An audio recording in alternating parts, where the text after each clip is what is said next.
కదా. సో అక్కడ జరుగుతోంది. మనతో పాటు శేఖర్ రావు గారు, TRSMA Telangana recognised schools management association president, graduate ఎమ్మెల్సీలో ఆయన కూడా పోటీ చేశారు. చాలా మంది ప్రైవేట్ టీచర్స్ ఆయనకు సపోర్ట్ కూడా చేశారు. సో ఒకసారి కౌంటింగ్ ట్రెండ్ ఎట్లా ఉంది, ఎందుకంటే గ్రాడ్యుయేట్ సంబంధించి ఇంకా చెల్ల నోట్లు కౌంట్ చేయడం ఉంది, చెల్ల నోట్ల తర్వాత స్టార్ట్ చేయాలి. సో ఈ రాత్రి 10-11 తర్వాతే కౌంటింగ్ స్టార్ట్ అవుతుంది. రియల్ గేమ్ రాత్రి షురూ అవుతుంది, రేపు కాదు ఎల్లుండి దాకా కూడా పోవచ్చు గ్రాడ్యుయేట్ ఎన్ని సంబంధించి. సో శేఖర్ రావు గారు నమస్తే అండి. జీ తెలుగు న్యూస్ నమస్కారం అండి. నమస్తే శేఖర్ రావు గారు, ఎట్లా ఉంది ట్రెండ్? బాగున్నారా సార్? ట్రెండా సార్? ముఖ్యంగా ఇప్పుడు అంతా కామెంట్ అంతా చెల్ల నోట్ల మీద నడుస్తా ఉంది. అక్కడ ఇండిపెండెంట్ అభ్యర్థులు కూడా అంత ధర్నా చేస్తా ఉన్నారు మళ్ళీ రీపోలింగ్.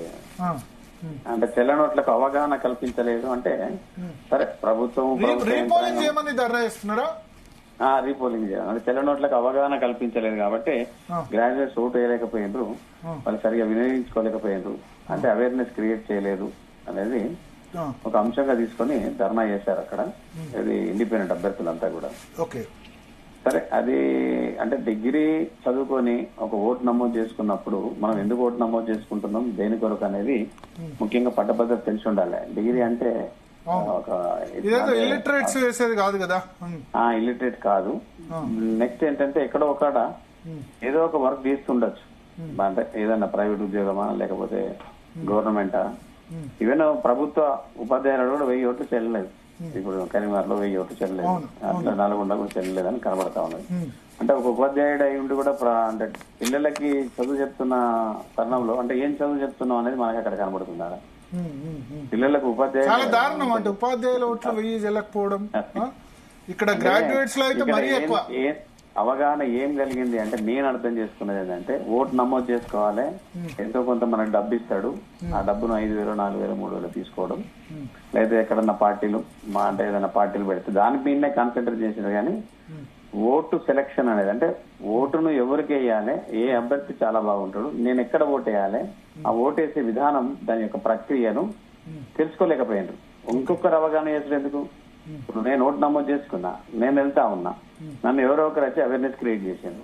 ఆ అవేర్నెస్ లో నేను ఓటు వాళ్ళకు గ్రాడ్యుయేట్ అని ఒక ఫోటో, దానికి సంబంధించిన ఆధార్ కార్డు, లేదా మన ఓటర్ ఐడి కార్డు, దానికి సంబంధించింది అంటే మెయిల్ ఐడి, ఇట్లాంటివి అన్ని ఇచ్చినాం మనం. ఫోన్ నెంబర్ అంతా కూడా ఇచ్చినాం. ఫోన్లలో కూడా అవేర్నెస్ జరిగింది, అన్ని గ్రూపులలో కూడా జరిగింది.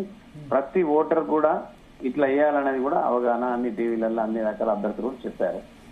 మరి దాన్ని ప్రధానమైన అంశంగా తీసుకోకుండా మనం బూత్కి వెళ్లే ముందు కనీసం అట్లీస్ట్ రేపు ఎలక్షన్ ఉంటుందని ఇలా రాత్రి అన్నా కనీసం సాయంత్రం అన్నా నేను ఎలా వేయాలనేది కూడా తెలుసుకోవాల్సిన అవసరం ఉంటుంది. ఇప్పుడు ఎలా వేయాలి, ఎందుకు వేయాలి, ఎవరికి వేయాలి అనే అవగాహన కనుక చేసుకొని పక్షంలో ఇప్పుడు వాళ్ళు వచ్చి ఏం చేస్తారు, రేపు గెలిపోయింది డబ్బు ప్రభావం, మధ్య ప్రభావం. ఇప్పుడు సార్ ఆ చెల్లని ఓట్లలో మెజారిటీ మీకు ఏం కనిపిస్తున్నాయి? రోమన్ అంకెల్లో వేసింది కనిపిస్తుందా, లేకపోతే కామెంట్స్ రాసినవి కనిపిస్తుందా? అన్ని ఇప్పుడు నాకు రైతు బంధు రాలేదని, ఈ ప్రభుత్వం వేస్ట్ అని, లేదా 01 అని పెట్టడం, లేదా రైట్లు పెట్టడం, లేదా 56 కామెంట్స్ చేసిన వాళ్ళు ఎంతమంది ఉన్నారు నాకు రైతు బంధు రాలేదని? చాలా మంది ఉన్నారు. అలా వెనక రాసిండ్రు, ముంగట కరెక్ట్ చేసిండ్రు కానీ బ్యాక్ సైడ్ రాసిండ్రు రైతు బంధు రాలేదు, మాకు ఇంకేదో రాలేదు, ఇంకేదో రాలేదు అని. ప్రభుత్వం బ్యాలెట్ మీద రాస్తే కౌంట్ కాదు అన్నది వాళ్ళకి తెలియదు. అంటే తెలిసినా కూడా చేయొచ్చు, ఎందుకంటే నా ఓటు చెల్లకున్నా పర్లేదు. కానీ నేను ఈ అంశాన్ని రాసిన అనేది అంటే దీని వల్ల నాకేదో ఎక్కువ మంది కామెంట్స్ ప్రభుత్వానికి వ్యతిరేకంగానే పెట్టారా? అట్లే పెట్టిండ్రు. దానివల్ల ఏమొచ్చింది? ఏం రాలేదు, ఓటు చెల్లకుండా పోయింది. రెండోది దానివల్ల ఇప్పుడు ఏమైనా అడ్వాంటేజ్ వస్తుందా? ప్రభుత్వం ఏమన్నా దానిపైన కీలక అంశం తీసుకొని ఇప్పుడు రైతు బంధు చేస్తుందా? ఇప్పుడు దానికి మన ప్రధానమైన రైతు బంధు పెద్ద విషయం. ఓకే, గ్రాడ్యుయేట్ కోరుతున్న విషయం ప్రభుత్వానికి చెప్పగలిగారు, కానీ అదే సేమ్ టైమ్ లో తాము వేసిన క్యాండిడేట్ ఓటు వేస్ట్ అయింది కదా. ఓటు వేస్ట్ అయింది. వాళ్ళు కూడా ఓటు అంత దూరం వచ్చి లైన్ లో నిలబడి ₹2 ఖర్చు పెట్టుకుని వచ్చి దానివల్ల వచ్చే లాభం ఏంటి? ప్రభుత్వం ఏమైనా చర్యలు తీసుకుంటారు దానిపైన ముందుకెళ్తుందా? ఎన్నో రోజుల నుంచి ప్రభుత్వాన్ని అడుగుతూనే ఉన్నారు కదా. ఈ ఓటు బ్యాలెట్ ద్వారా బ్యాక్ సైడ్ రాయడం వల్ల వచ్చే నష్టం, వచ్చే లాభం ఏంటి? నష్టమే. కానీ క్యాండిడేట్ కనుక వాళ్ళు అనుకున్న క్యాండిడేట్ కు ఏదైతే అనుకున్నారో వాళ్ళ మనసులో, ఆ మనసులో అనుకున్న దానికి కనుక ఓటు వేస్తే అప్పుడు ఓటు ద్వారా తెలియజేస్తే బాగుంటుండే తన డిమాండ్. అది ఓటే ఆయుధం కదా, ఓటే భవిష్యత్తు కదా. ఓటే భవిష్యత్తు, ఓటే ఆయుధం.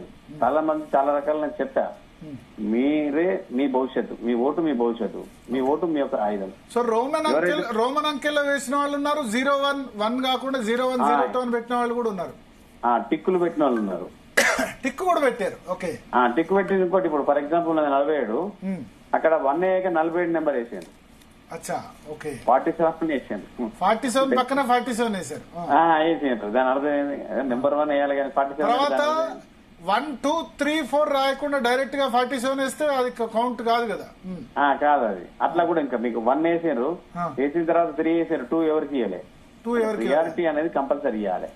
2 ఇవ్వలేదు, లేదా 4 ఇవ్వలేదు, డైరెక్ట్ 5 వేసారు. అట్లా ఆ రకంగా ఓటును ఇక గ్రాడ్యుయేట్ ఓటును ఇప్పటికీ కూడా ఎలా వేయాలి, దీన్ని ఎలా కౌంటింగ్ చేస్తాం అనేది ఇప్పటికి కూడా తెలుసుకోకుండా ఓటు నమోదు చేసుకుని ఇలా ఇది సమయం వేస్తూ ఇప్పుడు అధికారులు కూడా ఈ తెల్ల నోట్ల పైన కాన్సన్ట్రేట్ చేస్తున్నారు. ఆ యంత్రాంగం అంతా కూడా సమయం వేస్ట్, క్యాండిడేట్లు డబ్బులు ఇచ్చిన వాళ్ళే డబ్బులు కూడా వేస్టే. డబ్బులు ఇప్పుడు అందరికి వాళ్ళకి కూడా డబ్బులు ఇచ్చారు పాపం. ఇప్పుడు అక్కడ డబ్బుల ప్రభావం అయితే అధికంగా చూపిస్తుంది. అంటే ఇలా మనము పట్టభద్రులమ్మ ఇంటి కూడా 1,000-1,500 రూపాయలు తీసుకొని రేపు వీళ్ళు ఏమని అడుగుతారు పని. మళ్ళీ వాళ్ళు వెళ్తే కూడా ఖచ్చితంగా దొరకరు. రెండోది వాళ్ళు పని కూడా చేయరు. ఇలా టీచర్ ఎమ్మెల్సీ కూడా అంటే నిరక్షరాస్యులు డబ్బులు తీసుకున్నారంటే ఓకే, పూర్ తీసుకున్నారంటే ఓకే, మరి గ్రాడ్యుయేట్ టీచర్స్ లోనే డబ్బులు అంటే కష్టం అనిపిస్తుంది. అంటే సొసైటీ అంటే వేరే వాళ్ళు చెప్పొచ్చు కరప్షన్ జరగట్లేదా, వేరే వాళ్ళు గవర్నమెంట్ ఉద్యోగులు కరప్షన్ చేయట్లేదా, రెవెన్యూ శాఖల అవినీతి లేదా, ఇది లేదా, లేకపోతే కొద్దిమంది మీడియా ప్యాకేజీలు తీసుకోవట్లేదా. నేనేమంటా అంటే మిగతా ఏ విషయాల్లో తీసుకున్నా సరే ఓటు విషయంలో డబ్బు తీసుకొని చేస్తే ఓటుని భవిష్యత్తు నిర్ణయిస్తుంది కదా. మిగతా అన్ని అదర్ థింగ్స్. సార్ కరప్షన్ అంటున్నాం. కరప్షన్ ఎందుకు వచ్చింది? ఓటు అమ్ముడు పోతేనే కదా. ఆడేం చేస్తాడు, గెలిచిన వాడు డబ్బులు ఎట్లా రికవర్ చేయాలి, కరప్షన్ చేసి రికవర్ చేసుకోవాలి. ఇప్పుడు పంచిపెట్టేవాడు ఎట్లా రికవర్ చేసుకోవాలి. ఈ కామన్ సెన్స్ మర్చిపోకుండా, ఈ కామన్ సెన్స్ మీరు డబ్బులు తీసుకోవద్దు, గ్రాడ్యుయేట్లు టీచర్లు డబ్బులు తీసుకోవద్దు అంటే రివర్స్ అటాక్ చేస్తున్నారు. మీరు తీసుకోవట్లేదు, లేకపోతే మీరు రెవెన్యూ డిపార్ట్మెంట్ లో కరప్షన్ లేదా, మిగతా డిపార్ట్మెంట్ లో కరప్షన్ లేదా, మీడియాలు క్యాండిడేట్ల దగ్గర ప్యాకేజ్ తీసుకోవట్లేదా, ఇట్లా మాట్లాడుతున్నారు తప్ప ఇవన్నీ ఓటుకు సంబంధించి ఓటుకు డబ్బుకు లింక్ పెట్టొద్దు అంటే దాన్ని ప్రాపర్ గా రిసీవ్ చేసుకునే వాళ్ళైతే కనిపించట్లేదు. ఇప్పుడు ఇలా మన ఎవరైతే ఇలా అధికారంలో ఉన్నారో మంత్రులు, ఎమ్మెల్యేలు, అంటే అటు కేంద్ర ప్రభుత్వం కావచ్చు, ఇలా రాష్ట్ర ప్రభుత్వం కావచ్చు, వాళ్ళే ఎంకరేజ్ చేస్తున్నారు కదా. ప్రతి ఊరుకు ప్రతి ఒక్క కాన్స్టిట్యున్సీకి 1 కోటి 2 కోట్లు డిపాజిట్ చేసి పంచు అని అంటున్నారు. ముందు రోజు రాత్రి 2 రోజుల ముందు నుంచి డైరెక్ట్ ఫోన్ పేలే. ఇప్పుడు ఎలక్షన్ కమిషన్ కూడా దీన్ని ఆలోచించాల్సింది. ఒక 3-4 వేల ఫోన్లు కనుక మనం కలెక్ట్ చేస్తే ఫోన్ పేల ద్వారా ఎవరెవరికి పంపినారు అనేది తెలుస్తుంది. అప్పుడు దాన్ని మనం ఆ ఎలక్షన్ కమిషన్ దీని మీద సీరియస్ తీసుకోవాలి. కానీ అలా జరగట్లేదు. అది దీనిపైన ఒక విచారణ జరగట్లేదు. కరెక్ట్ పంచున్న డైరెక్ట్ ఫోన్ పేనే పైసలు పోయినాయి కదా. ఇప్పుడు ఎవరు వ్యక్తి నాకు ఫోన్ పే 5,000 పంపిండి అనుకోండి, అది ఎందుకు వస్తుంది? అన్నోన్ నెంబర్ నుంచి. ఒక దాని అంటే వ్యక్తిగత యంత్రాంగం ఉంటుంది. కాంగ్రెస్ అభ్యర్థికి ఓ యంత్రాంగం ఉన్నది. 4,000-5,000 మంది పనిచేసిండ్రు. వాళ్ళు వారం రోజుల నుంచి ప్రతి డోర్ టు డోర్ వెళ్ళిండ్రు, ఓ ఫోటో తీసిండ్రు. ఫోటో తీసి ఆ ఫోటో ద్వారా ఒక్కొక్కరికి 50-100 మందికి పైసలు పంపారు. సో దాన్ని కనుక ఎంక్వైరీ చేసి విచారణ చేసి ఒక్కసారి ఇలా జరగకూడదు, ఇది జరగద్దు అని ఎలక్షన్ కమిషన్ దీన్ని సీరియస్ తీసుకుని ఆ ఎన్నికను కనుక రద్దు చేస్తే విచారణ చేసి, కానీ చెయ్యదు.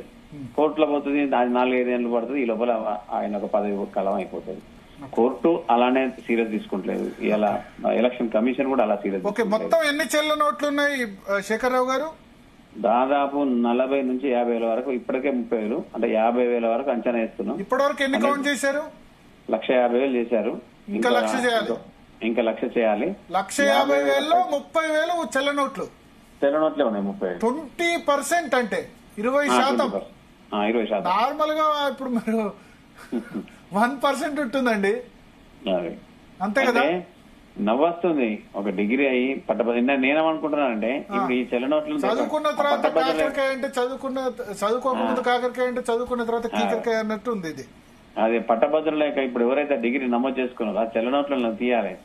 అసలు వాళ్ళు డిగ్రీలో ఎట్లా చదివారు, ఏం చేసిండ్రు, ఎందుకు ఓటేస్తున్నారు, దేని కొరకు ఓటేస్తున్నారు, అసలు వాళ్ళకి అవగాహన లేకుండా అంటే రావడం కేవలము ఈ ఓటు నమోదు చేసుకున్నంత నాకు అనిపించింది ఏంటంటే ప్రియారిటీ వాళ్ళు ఇచ్చింది కేవలం ఎంతో కొంత అంటే ప్రచారం జరిగింది కదా 4-5 నెలల నుంచి 5,000 3,000 ఇస్తారు, మాకు ఆ పైసలు వస్తాయి, దానికే మేము ఓటేస్తున్నాం అనే ఆలోచనతో వాళ్ళు ఓటు నమోదు చేసుకున్నారు. దాని కొరకే ప్రియారిటీ ఇచ్చారు, కానీ అభ్యర్థికి ప్రియారిటీ ఇవ్వలే. ఎవడు సేవ చేస్తాడు, ఎవడు సర్వీస్ చేస్తాడు, ఎందుకోసం వీళ్ళు వచ్చారు, అసలు పట్టభద్రులు ఎవడికి అవసరం ఆ యొక్క ఎమ్మెల్సీ. ఇది ఓన్లీ పునరావాస కేంద్రంకే పనిచేస్తుందని నేను మొదటి చెప్తున్నా. ఇప్పుడు కూడా అదే జరగబోతున్నది. కానీ ఇక్కడ ముఖ్యంగా ప్రైవేట్ ఉద్యోగులు పునరావాసం అయితే మీరు కూడా పోటీ చేశారు. నాకేం డబ్బు లేదు కదా, డబ్బుతో రాలేదు, డబ్బు గురించి ఆలోచన చేయలేదు. ఇప్పటికి కూడా చెప్తున్నా, నేను డబ్బు సంపాదన గురించి రాలేదు, డబ్బును కాపాడుకుంటాను. నాకున్నది ఒక చిన్న ఇన్స్టిట్యూషన్. నేను సర్వీస్ ఓరియంటెడ్ గా వచ్చిన. కొంత ముఖ్యంగా ప్రైవేట్ ఉద్యోగులు, ప్రభుత్వ ఉద్యోగులకు ఏదో సర్వీస్ చేద్దాం అనుకున్నా. కామన్ అంటే జనరల్ గా డబ్బు తీసుకోకుండా నేను తిరిగిన, ఎన్ని రోజులు సేవ చేసిన, దాన్నే నమ్ముకున్నా. అంటే పనిని నమ్ముకున్నా, సేవను నమ్ముకున్నా వచ్చిన. దానికి ఎంత కొంత నాకు కాంక్రీట్ గా బలం కూడా దొరికిండే. సరే, కానీ ఈ రోజుల్లో అది కనబడలేదంటే కారణం ఏంటంటే ఇంకా డబ్బు ప్రభావం. అంటే ముఖ్యంగా మంత్రులు, పాలకులు, పాలితులందరూ కూడా అన్ని ఆర్గాన్స్ కూడా ప్రెషరైజ్ చేసినాయి. మా వాళ్ళు కూడా చాలా మందిని బెదిరించారు, అక్కడక్కడ బెదిరించి మీటింగ్లు కూడా పెట్టించారు. మీ బల్లెట్లు నడుస్తాయి అన్నారు. అనేక రకాలుగా 1,50,000 ఓట్లు చెల్లనోట్లు. సో ఇక 1,20,000 ఓట్లలో మీరు కౌంటింగ్ సెంటర్ లో ఉన్నారు కాబట్టి ఎవరికి ఎక్కువ ఓట్లు కనబడ్డాయి? అంటే బీజేపీ ప్రభావం బాగున్నది. ఎందుకంటే ఇంకా అది జాతీయ భావమా, లేకపోతే మోడీ గారి యొక్క మొన్న ఢిల్లీ ఎన్నికల ప్రభావమా, అంతేగాని క్యాండిడేట్ యాక్చువల్లీ అంజిరెడ్డి గారు ఈ ఏరియాలో అయితే న్యూ పర్సన్. ఈవెన్ ఆదిలాబాద్ గానీ, కరీంనగర్ గానీ బీజేపీకి కొంత ఎక్కువగా ప్రాధాన్యత ఉంది. తర్వాత సెకండ్ కాంగ్రెస్ కనబడుతున్నది. సరే, అది ఇండిపెండెంట్ లో ఇద్దరు మాట్లాడుతున్నా, దట్ ఈస్ డిఫరెంట్. ప్రసన్న గారు కూడా బాగా ఏదో గాలి అన్నారు, కానీ వారికి కూడా పెద్దగా వచ్చినట్టు కనబడలేదు నాకు. ఫస్ట్ ప్రయారిటీ ఓట్లో అంజిరెడ్డికి ఎక్కువ రావచ్చు బీజేపీ క్యాండిడేట్. బీజేపీ ఇప్పటి వరకు దాదాపు 1,50,000 కౌంట్ చేసిన దానిలో 30,000 చెల్లని తీసేస్తే 1,20,000 ఎక్కువ అంజిరెడ్డికి కనబడ్డాయి మీకు. అంజిరెడ్డి గారికి కనబడ్డాయి. దాదాపు ఎంత పడచ్చు సార్ 1,20,000లో? పడచ్చు, మంచిగా 40,000 దాకా, 40,000 పైచలకు ఉండొచ్చు. 40,000 ఓకే. కాంగ్రెస్ కి ఎన్ని పడచ్చు? 30-35,000 దాకా పడచ్చు. కాంగ్రెస్ దగ్గరలో 30-35,000. ప్రసన్న హరికృష్ణకు 15,000 దాకా ఉండొచ్చు. ఓకే, సో చాలా వెనకంజలోనే ఉన్నారు ప్రసన్న హరికృష్ణ. అంటే అంత ర్యాపిడ్ అని లేదు, అంటే ఖచ్చితంగా గెలిచే అవకాశాలు ఉన్నాయని మెండుగా చెప్పారు. కానీ బీసీ నినాదము, బీఎస్పీ, బీఆర్ఎస్ కూడా ఇంక్లూడింగ్ చేయడం, ఇవన్నీ అనుకున్నారు, కానీ అవన్నీ పనిచేయలే. అంటే వారి ప్రభావం సెకండ్ ఓట్లో మరి చెప్పలేము ఎట్లుంటాయి అనేది. ఫస్ట్ ఓట్లు అయితే ప్రభావం బీఎస్పీ ప్రభావం కానీ, బీఆర్ఎస్ ప్రభావం కానీ, బీసీ నినాదం కానీ, ఎందుకంటే అవన్నీ కనబడితే బీజేపీ కనబడదు కదా అంత ముందులో. అంటే కాకపోతే కొంత కుల ప్రభావం కూడా పనిచేసింది ఇలా. ఓకే, రెడ్డి సంబంధించా? హలో, కుల ప్రభావం అంటే రెడ్డి సంబంధించా? ఏమంటారు? కుల ప్రభావం అంటే రెడ్డికి సంబంధించా లేకపోతే బీసీకి సంబంధించా? హలో, వినబడుతుందా శేఖర్రావు గారు? మీ వాయిస్ క్లియర్ లేదండి. ఒక్కసారి శేఖర్ గారి ఫోన్ డిస్కనెక్ట్ చేసి మళ్ళీ. శేఖర్రావు గారు వినబడుతుందా? ఒకసారి డిస్కనెక్ట్ చేసి మళ్ళీ కనెక్ట్ చేయండి పీసీఆర్. సో మొత్తానికి స్పందన. ఇప్పుడు మనకు ఒక బ్రేకింగ్ న్యూస్ అంతోంది. గ్రాడ్యుయేట్ ఎన్నికల్లో ప్రధాన పోటీ అక్కడ కౌంటింగ్ కేంద్రంలో ఉన్న క్యాండిడేట్ ఇచ్చిన దాని మేరకు బ్రేకింగ్ నోట్ చేసుకోవచ్చు పీసీఆర్ గానీ డెస్క్ గానీ. గ్రాడ్యుయేట్ ఎన్నికల్లో బీజేపీ కాంగ్రెస్ మధ్య ప్రధాన పోరు కనిపిస్తోంది. చెల్ల నోట్లు చాలా పెద్ద సంఖ్యలో నమోదైనాయి. మొత్తం ట్రస్మా శేఖర్రావు గారు ఆయన క్యాండిడేట్ కౌంటింగ్ కేంద్రంలో ఉండి మొత్తం పరిశీలించి చెప్పిన దాని మేరకు ఇప్పటి వరకు 1,50,000కు సంబంధించిన చెల్ల నోట్లు మాత్రం చేశారు. ఇంకా పూర్తిగా కౌంట్ చేయలేదు. దాదాపు ఓన్లీ చెల్ల నోట్లను తీస్తే 1,50,000లో 30,000 వరకు చెల్ల నోట్లు ఉన్నాయి. దాదాపు 20% వరకు చెల్ల నోట్లు ఉన్నాయి. ఫస్ట్ ప్లేస్ లో బీజేపీ ఉన్నట్టు కనిపిస్తుంది, సెకండ్ ప్లేస్ లో కాంగ్రెస్, థర్డ్ ప్లేస్ లో ప్రసన్న హరికృష్ణ. శేఖర్రావు గారు 4th ప్లేస్ లో మీరే ఉన్నారా? 4th ప్లేస్ లో నేనే ఉన్నాను. ఎన్ని నోట్లు వచ్చి ఉంటాయి దాదాపు ఫస్ట్ ప్రయారిటీ? 8 నుంచి 10,000 మధ్యలో పడచ్చు. 8 నుంచి 10,000 మధ్య. ప్రసన్న హరికృష్ణకి ఎన్ని ఉండొచ్చు? 15,000 వరకు ఉండొచ్చు. 15,000 దాకా. ఓకే, సో ప్రసన్న హరికృష్ణకు కాంగ్రెస్ మధ్య చాలా గ్యాప్ ఉంది. సో ఇంకా గెలవడం అసాధ్యం బీఎస్పీ క్యాండిడేట్, ఎందుకంటే వాళ్ళిద్దరి మధ్యలో ఉంటది కాంగ్రెస్ బీజేపీ. అంటే పోలింగ్ తర్వాత చాలా ప్రసన్న హరికృష్ణ గెలుస్తాడు అది అని రివ్యూ వచ్చింది కానీ అది వాస్తవం కాదు. రాలే, అంత మేరకు రాలే అన్ని జిల్లాలలో, అంత మేరకు రాలేదు. ఓకే, అంత మేరకు రాలేదు. ఇంకా కరీంనగర్ ఉంది, మెదక్ ఉంది, నడుస్తా ఉంది, చూడాలి. ఇంకా ఇప్పుడు కరీంనగర్ మెదక్ సంబంధించి స్టార్ట్ అయిందా బాక్సులు ఇవ్వడం? స్టార్ట్ అయింది, 32 వరకు మేబీ. అంటే ఇప్పుడు కంప్లీట్ అయింది ఆదిలాబాద్ నిజామాబాద్? ఆదిలాబాద్ నిజామాబాద్ కంప్లీట్ అయింది. ఓకే, కంప్లీట్ అయింది. ఆదిలాబాద్ నిజామాబాద్ కంప్లీట్ అయిన దాని మేరకు మేజర్ గా పోటీ బీజేపీ కాంగ్రెస్ మధ్య ఉంది. బీజేపీ కాంగ్రెస్ మధ్య. కానీ ఆదిలాబాద్ నిజామాబాద్ రెండు బీజేపీ స్ట్రాంగ్ కదా శేఖర్రావు గారు? స్ట్రాంగ్. కరీంనగర్ కూడా, ఇక్కడ కూడా ఎంపీ గారు, మంత్రి గారు ఉన్నారు, బండి సంజయ్ ఉన్నారు అక్కడ ఉన్నారు కదా. ప్లస్ మెదక్ ఆయన సొంత ప్లేస్ అంజిరెడ్డి, అంజిరెడ్డి గారు సొంత ప్లేస్, అక్కడ కూడా ఎంపీ ఉన్నారు కదా. అవును, రఘునందన్ రావు ఉన్నారు. అంటే అన్ని చోట్ల ఎంపీలు ఉన్నారు వాళ్ళకి. ఆదిలాబాద్ లో నాగేష్ ఉన్నారు, కరీంనగర్ లో బండి సంజయ్ ఉన్నారు, నిజామాబాద్ లో ధర్మపురి అరవింద్ ఉన్నారు, మెదక్ లో రఘునందన్ రావు ఉన్నారు. సో తగ్గఫరే ఉంది అక్కడ. అట్లా అంటే జాతీయవాదము ఇంకా హిందూ అనేది ఒకటి, కొత్త కుల ప్రభావం కూడా పనిచేసింది. ఓకే, కుల ప్రభావం అంటే రెడ్డి కుల ప్రభావం పనిచేసిందా? పనిచేసింది. బీసీ వాదం పనిచేయలేదు. బీసీ వాదం పనిచేయలేదు. ఓకే, ఎందుకంటే ఓట్లు చూస్తా ఉంటే 5 అటెండ్ వేసారు, ఫస్ట్ పీరియడ్ రిటర్న్ వేసారు. ఓకే, నరేందర్ రెడ్డి గారికి అన్న వేసారు, లేకపోతే అంజిరెడ్డి గారికి అన్న వచ్చారు. అంటే ఫస్ట్ సెకండ్ ప్రియారిటీలో ఓకే కొంచెం ధనం కూడా, ఇంకా డబ్బు ఇద్దరి దగ్గర ఉంది కదా, డబ్బు ప్రభావం ఉన్నది. పార్టీ జాతీయ పార్టీ అటు రెండు కూడా, కాంగ్రెస్ ను బీజేపీ కూడా రెండు జాతీయ పార్టీలే కదా. కొంత రెండు ప్రభుత్వాలు ఉన్నాయి, ప్రభుత్వాలు కూడా పనిచేసాయి. అనేక రకాలు, కర్నూలు సాగుకు 100 కారణాలు అన్నట్టు అన్ని పనిచేసినాయి ఆడ. అంటే బలము బలగం అనేది. మీ తర్వాత ఎవరు ఎక్కువ కనబడుతున్నాయి? సర్దార్ రవీందర్ సింగ్, ఇంకా రవీందర్ సింగ్ బైక్ ఉన్నాయి, ఇంకా అంతే. అంతే 5గురే మెయిన్ గా. మీరు 5గురే? 5గురే. మెయిన్ గా మీరు 4గురే అనుకోవాలి పోటీలో. ఆడ ఉన్నది ఏంటంటే ఇంకా 50-100 ఓట్లు పెద్ద లెక్క కాదు అది. అవును. సో అధిక మంది ఉండడం వల్ల కూడా కొంత ఇబ్బంది అయింది. గ్రాడ్యుయేట్ ఓటు వేయడం వల్ల కూడా 56 మంది కదా పోటీ. అంతమంది ఉండకూడదు. దీన్ని కూడా ఒక క్రైటీరియా పెట్టాలి. ఇట్లా ప్రతి ఒక్కరు కూడా నామినేషన్ వేసి 50 మంది 100 మంది వేసేసరికి గ్రాడ్యుయేట్ కూడా కొంత ఇబ్బంది అవుతుంది. అది మొత్తం ఓపెన్ చేయడం కూడా పరిశీలించి అంత ఓపిక కూడా లేదు. పోయి 1-2 మినిట్స్ బయటకు వచ్చేస్తున్నారు. 1-2 మినిట్స్ సరే, అది నెంబర్ పెట్టుకొని పోతున్నారు. 1, 2, 3 లేకపోతే 11 లేకపోతే 47 లేకపోతే ఏదో ఒకటి సంథింగ్ నెంబర్ పెట్టుకొని పోతున్నారు. కాబట్టి ఆ పోయినాక కూడా దానిపైన ఉండకపోవడం, దీనికి ఇంతమంది పోటీ చేయడం, ఇంతమంది ఉండడం అనేది సరే వాళ్ళ కాన్సెప్ట్ తో వచ్చారు కావచ్చు. మనిషికి ఒక విజన్ ఉంటది, ఒక క్రియేటివిటీ ఉంటది.